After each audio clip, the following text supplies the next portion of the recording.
Good morning. While the 6-week face-off in Galwan was supposed to be de-escalating, 20 Indian soldiers, including a colonel, were shot as tensions seemed to be getting out of hand by the day. This is the first time in 45 years that you've actually had combat casualties, and it's not clear by how much, but reports suggest that China has taken control of parts of the territory that India had been controlling since 1962. It's not quite clear what exactly set off the current round of Chinese aggression. China has obviously been very upset ever since India converted Ladakh into a union territory and had abrogated Article 370. But whether the aggression was due to that or whether it's due to the Chinese desire to take the world attention away from Corona, or whether it's just a larger Chinese muscle flexing, if you look at what's happened in Hong Kong, if you look at what's happening in the South China Sea, and its increasing tensions with the United States. So we'll have to see whether the situation in Galwan gets worse, but predictably in India, talk is around what India can do to prevent Chinese investments in India and what India can do to control the $50 to $55 billion trade deficit with China. You'd recall that in April, People's Bank of China bought 1.5% of investment in HDFC Bank. The government of India changed the rules to try and restrict Chinese investment. So Chinese investment in India is not much, but the question is where it goes. A paper by Gateway House, for example, had pointed out some months ago that $4 billion of Chinese investment has come into the major Indian unicorns. So the big ones are Alibaba put about $900 million in Paytm, $500 million in Snapdeal along with SoftBank and Foxconn. It put $400 million Tencent put $400 million in Ola. So there's lots of investment like that that comes to mind. A Brookings paper, in fact, talks about how there are 800 Chinese enterprises that are working in India. And a lot of the Chinese power, the equipment that company like Anil Ambani's companies, for example, bought from Chinese power suppliers was funded by liberal Chinese creditors. There's a company called Dongfang, which has got 28,000 megawatts of power projects in India, and it's going to set up a production facility here with about an investment of about $2 billion. A lot of talk of trying to stop that or boycotting Chinese goods, banning imports. It's not quite clear. We've addressed this issue in the past, and we've said that it's just not sustainable. The bulk of mobile phones sold in India, for example, right now, are made in China.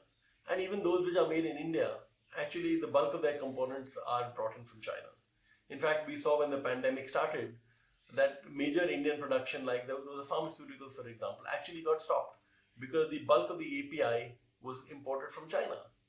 So, while we wait and watch and see how this situation in the LSE gets controlled, I think this talk of boycotting China is completely misplaced. Basically, India's policy over the last 70 years have made it uncompetitive. So a boycott cannot be sustained. In the case of pharma, for example, it is our insistence on price controls that exported our API market to China.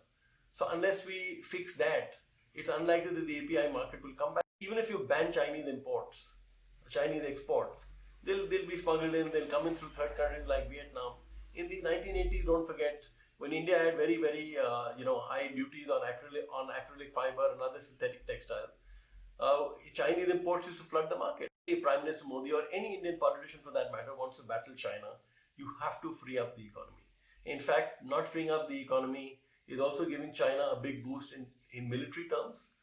China's massive GDP growth over the last many decades has meant that China's defense budget is $250 billion. India is about $50 or $60 billion. Basically, China spends less of its GDP on defense, but because the GDP is so large, it gets a big boost. The big Corona story, of course, today is the use of a cortisone, of a steroid, to cure Corona. This is part of the recovery trial that was looking at drugs including HCQ. And Moderna, whose vaccine is in the second stage of trials, has said that by November or December, the vaccine should be ready for distribution. Other Corona stories, it's not just Delhi that's accused of fudging its numbers. Mumbai has just added 862 people to its Corona death. That takes its death rate from 3.8 to 5.2%. That's truly frightening. More so when you keep in mind the fact that Bombay's hospitals are struggling to keep up with the number of patients coming in. The iconic Taj Mansingh has been converted into a Corona care center. Now the problem is, we've discussed in the case of the other hotels as well, that these hotels can at best be quarantine centers for people with mild symptoms.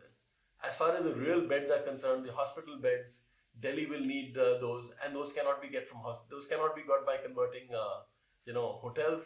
So Delhi Chief Minister Kejriwal and Home Minister Amit Shah will have to do a lot more, and let's see what they do. While Prime Minister Modi has talked about green shoots, we have our lead article by J.P. Morgan's Sajid Chanoy, who has a very interesting angle on it. He essentially says that Standard & Poor and Moody's had a similar sort of outlook for FY21 and FY22. But the big difference in their outlook is because they both have a very different medium-term outlook. And the reason why they have a very different medium-term outlook is really about the financial sector. If banks are not recapitalized quickly, and frankly that's not happening right now, if banks are not going to be recapitalized quickly, their ability to fund the rest of the economy is going to be severely constrained. So, so that's the point that we're making, that you need overall reform to happen if the economy is going to grow in a sustained manner. All this talk of green shoots is frankly, it's just a waste of time. And it's difficult to understand what green shoots means when till June 15 the data was just out. You're finding that direct taxes were down about a third and advanced taxes were down 75%. So it's difficult to understand what the Prime Minister was talking about.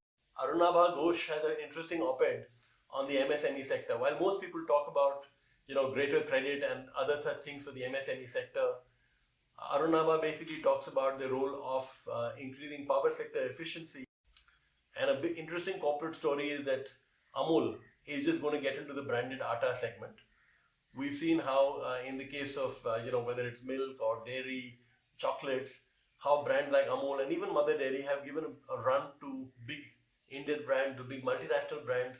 So we've got to see whether they're able to do the same thing as far as atta is concerned. Of course, this also means that the Amul girl will not only have to give lines on butter, she'll now be giving lines on wheat. Utterly delicious is how I describe it. Thank you. Have a great day.